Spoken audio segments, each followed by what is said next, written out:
Welcome back, everybody, to The Creative Moment, Season 4, Episode 6. I'm Dante Bullhauer, a photographer. Jamie Bullhauer, he's a writer. The dad-son duo of 20 years now. So, let's go ahead and start with cracking these bad... I can't use my one finger, because Well... adult life got to my... Adult life. Okay, so today we are asking ourselves, we did an episode like this a couple episodes back in our old trashy studio, asking 3 hard questions about our creative fields. So we're going to do kind of a second edition of that today. Would you like to go first? Oh, yeah, I got a would you rather to start out for you. I like that. Okay? All right, so... Right, and obviously with a little explanation, but would you rather be commercially successful or artistically successful? Meaning commercially you make money and stuff, but it's just people kind of forget afterwards, or to kind of have a legacy because your art, your photography stood out so much. Does this mean $0 artistically? Well, no, I think if you're but you're not, money is not the main goal. Commercially, yeah, you're good, but yeah. Okay, I would say artistically, because to an extent, I feel like, it's going to sound arrogant, I feel like I already do that. I could take I could twist my business into a lot more corporate commercial jobs. Just kind of... And you had the opportunity to maybe even work with the Minnesota Viking PR, like that company. Yeah, kind of. Yeah, I mean, Tom Brady, but whatever. I was just like, oh my God. Anyway, yeah, you've already had opportunities to kind of take this into the business. Yeah, but I feel like part of the fulfillment... I feel like there's only a certain level of fulfillment that money can give you, and obviously I'm not fully fulfilled by money yet. I still need more money. But... Yeah, so do I. We all do. Yeah.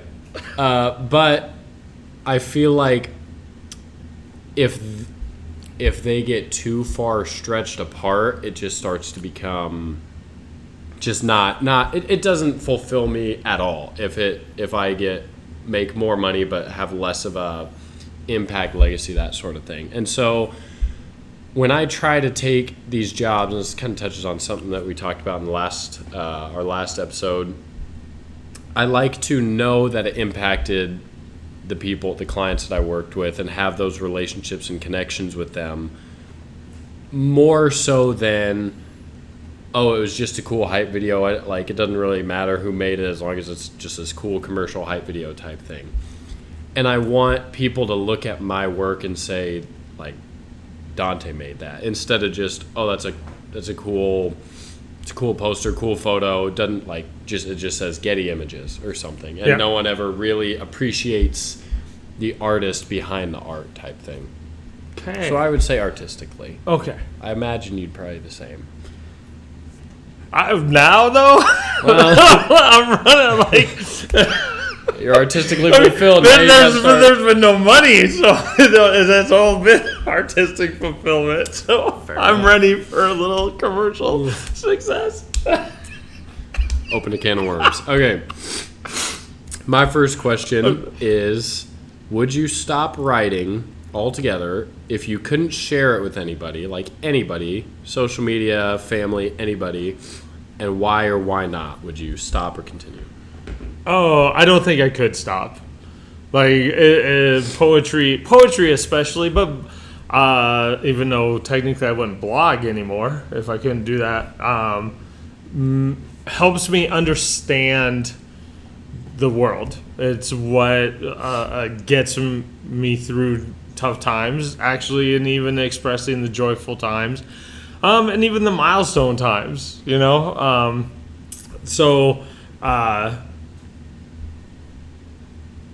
And honestly, I probably at least a couple hundred poems and stuff that in no way has seen the light of day. And again, working, we've just had a rough summer and stuff, and my plans for writing and input, but I will get another collection out. But there is so much, I have so much content that has not seen, and it's still, I would still write it because it just helps. It helps me process. So, and obviously there would be a detriment. It does. Sharing it is a big part. I wouldn't blog. That's the like, if I couldn't share it, I don't know if I would write my blogs. Because it's written, the blogs especially are written for the reader. I know that I'm talking to them, especially as compared to poetry. Sometimes that's just the personal reflection or things like that. That would actually be kind of sad. I don't know if I would. Like you're like an FBI agent, you can't share your work with your wife or kids or any of that stuff. Yeah. So I think I asked myself this question. I thought, I definitely still would. Like, there's a ton of photos that I have that I never share or whatever. Well, yeah, and when you go on your when you get your trips, you get that chance. More photos than not. Yeah. I don't share, but it would to take a really good photo and be like, I can't even show anybody. I think it wouldn't stop me, but it would definitely be a pain point. Yeah. And we've talked about it too, but there is a bridge no matter what. And I know we've talked about unpopular opinion people. I just write for myself. No, that's a part of the human aspect of art and why people do art anyway. And is the other person, is the scary moment of sharing yourself to the world. Yeah. So I would be sad if I couldn't blog. Yeah. Wow, that was a good one. I hadn't even really thought about. Okay. That's what you get with me in this podcast. I've talked about it. Value, baby. Thought about these in church today. Okay. When they were singing, not during the sermon. Okay. All right. What so far, and you're still young, and I hope but what has actually been your lowest point as a creative? Tempted to say right now. I was but I can't because the money fulfillment is still going up. But I understand the stress. I got you. So far in August, I've logged all my hours. The least amount of work I've put into a single week is 82. So I am stretched very thin. But as a creative, because I'm not saying that's part of your business, that. Yes. So as a creative, what has been your lowest? I would probably say sometime still in high school when I was still not very confident in my work and my abilities. And I remember there being a 3-month stretch where I just kind of lost touch with it. I kind of started letting some outside noise. There wasn't a lot of outside, but just me not really having a portfolio to back up.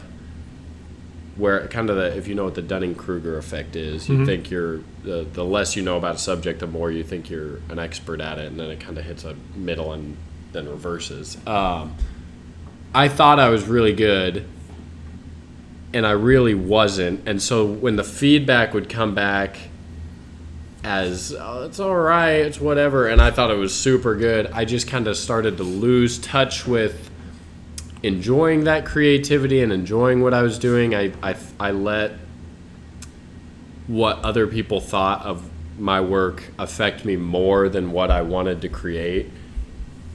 I think it was junior. Yeah, I was going to say junior year. Thank you back to because I had just been doing it for just over a year, and I was like, oh, I'm good at this, good at that. I do it all, whatever. And at that point, I was still undecided about college and stuff. So there was a whole lot of things that I was on shaky ground with. Is this actually something that I like, or is this just kind of a phase of me enjoying doing this or whatever? So I would probably say that. There are highs and lows with everything. There are different lows. There are like right now it's like a lot of stress. Other times it's like I can't get a job, like any business, and that's stressful in a different way. Stressful in its own way. And then there's just other like there's a lot of different lows, but that was probably creatively I felt the least confident and creative all in general. I don't remember when it was, but I think it was sometime in junior year, like the fall into the winter. Yeah, because I would say your sophomore year was really a good, I remember driving you to Lincoln and, I'm just saying as a part of you setting your feet, actually, setting your feet. Like you did some stuff. And that was just run and go everything. Yeah, that was you didn't even, you didn't worry about stuff. And then your creativity, then some reality. You start to establish yourself, and then you start getting people who give you feedback who you didn't ask anyway, but they give it to you. Yeah. And then. So probably that. Okay. Okay, this one's in that same vein, same tree, different branch. What is the weakest part of your writing skill set? Oh, holy cow, storytelling. And I'm trying to get better at that. I have my short stories and stuff. I'm really good at the very short story aspect and catching small segments of stuff. Even my short story collection, my spooky stories. One of the feedback was the very short stories are really good. And which I put those in there too because that's part. And it wasn't. I don't think they didn't dislike the longer stuff, but the longer storytelling aspect, and just my own personal hiccups that I have in my processing. And it kind of shows up sometimes in my writing, and then I got to iron that out. It takes a lot of editing to get even my poems and stuff where they need to be. I get, feedback. I always find it's easier to create trailers for longer pieces of content than the actual piece of content because it's almost like you have to stay locked into the story at all times and still pick out creative pieces to plug into those different parts. Yeah, and the time. Yeah. And the time, that is a hindrance. I know it is. I'm not trying to make an excuse, but to get the novel and the one story I've got working, I get just little bits and pieces of it, and I can scrap it together, but I've just not had, just an afternoon even. Just straight up afternoon, I just sit down and start. But the poems and stuff, they're shorter, they're more intense. I just wrote one with the Move Me poetry stuff that kind of people really liked and is pretty emotional. But it's really focused, short, and stuff. So long form. Blog-wise, though, I do pretty good long form, too. But yet a blog post, even in that self, is not that long as compared to a solid short story or a couple of the novels that I have. Interesting. Okay, last one. Okay. Last one. You ready? Am I? This one's just going to be kind of interesting. Okay. Would you rather, another would you rather, and I kind of do this in my classroom, if you remember that day where we got to do some of that stuff. All right. Would you rather be okay with AI doing most of your work, or going back to where you had to produce your own film and photos and go old school technology see what it was like? I'd rather do film 100%.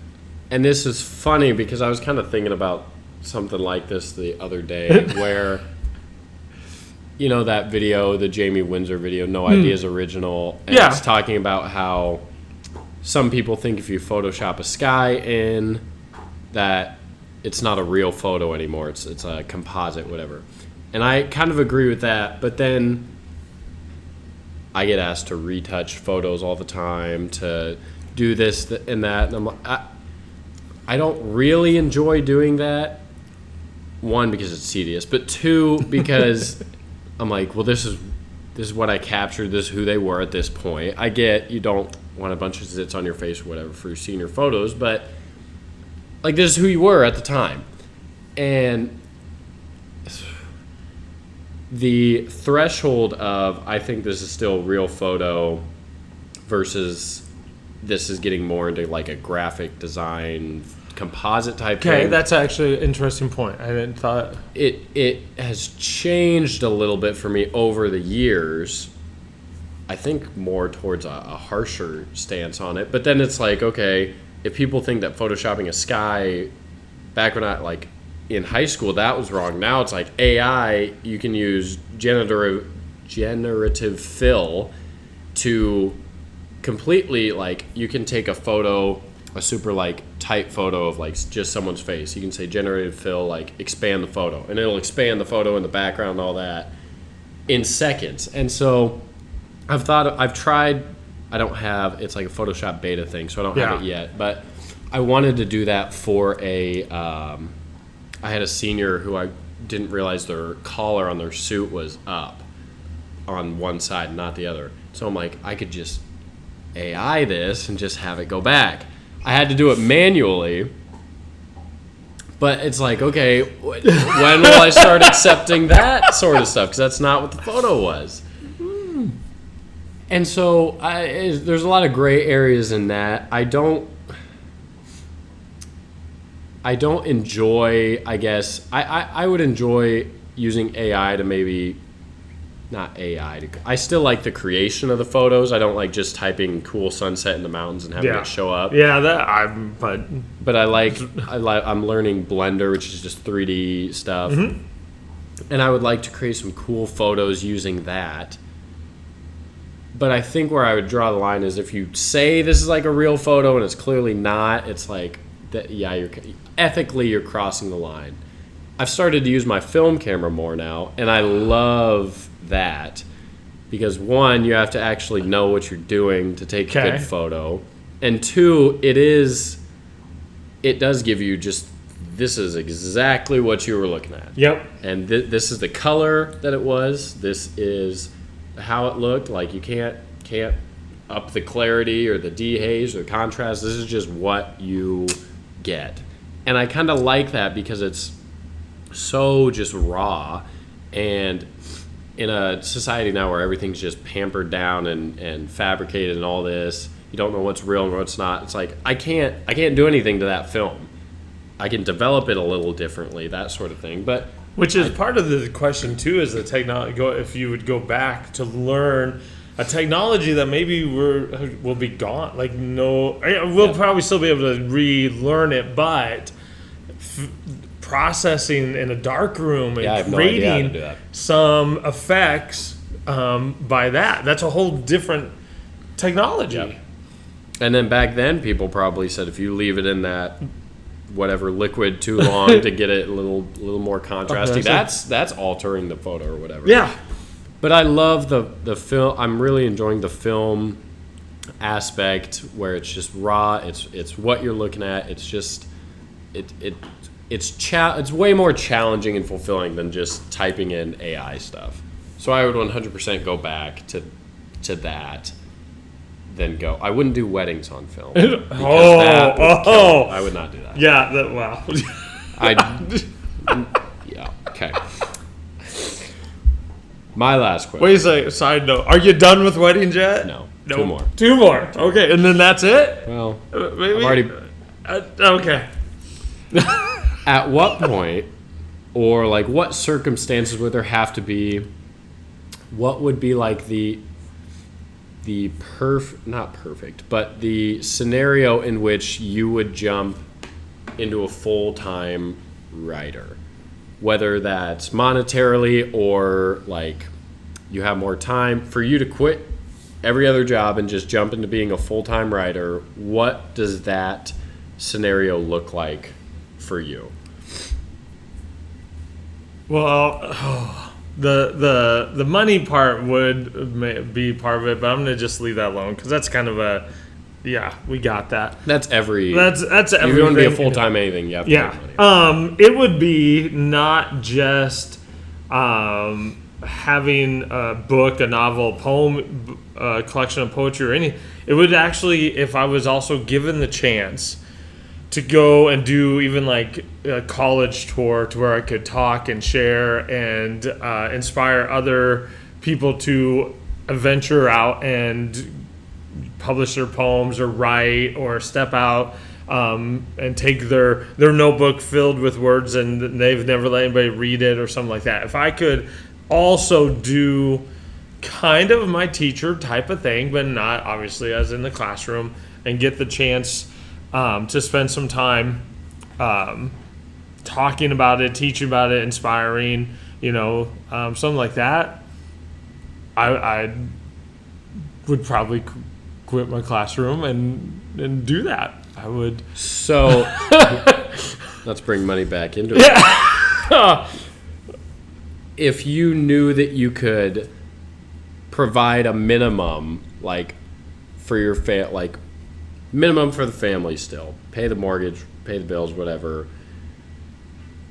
but we're not going to talk exact numbers here. You're taking a large pay cut basically, but you think you'll be able to survive. Would you still jump it knowing that you have to make some lifestyle changes, like save some money, that sort of thing? Yeah, I probably would. Like that, because part of, and we've taught whatever episode way back when we were defining success, part of what I define success is that somebody looks and goes, you're the writer or you're the poet, and like that would help me fulfill that aspect. If I got that chance to go and do a college tour, whatever, book signing, and not book signing really, because I don't. I want to talk about the craft. I want to inspire others and help them elevate. Do things like that. I don't want to do a book signing tour. That's not. You meet people. Yes, you get to read, but you don't get to do that skill set aspect to it. And a little bit kind of like what I did, for a while there when I had that college job in ESU and got to go, I really enjoy that stuff. So it would though, and here's the hard part. We've obviously talked about my aspect. I would take the pay cut, but I wouldn't put our family again way it was that one time. And so I would choose family, but there is a threshold. There would be a threshold. And then once it went over that, I would go ahead. Once it's an empty nest. That might actually be part. But once it got to that threshold to where we could still be okay with that, then, yeah, I would take that pay cut and go out and travel for a while and talk to people and maybe throw a shot up of us on podcasting on the big screen. This is where it started. Yeah, things like that. Season 4, episode 6 is where we decided we were going to take the jump. You're going to take the jump. Yep. Haven't looked back since. Bookmark this video, okay?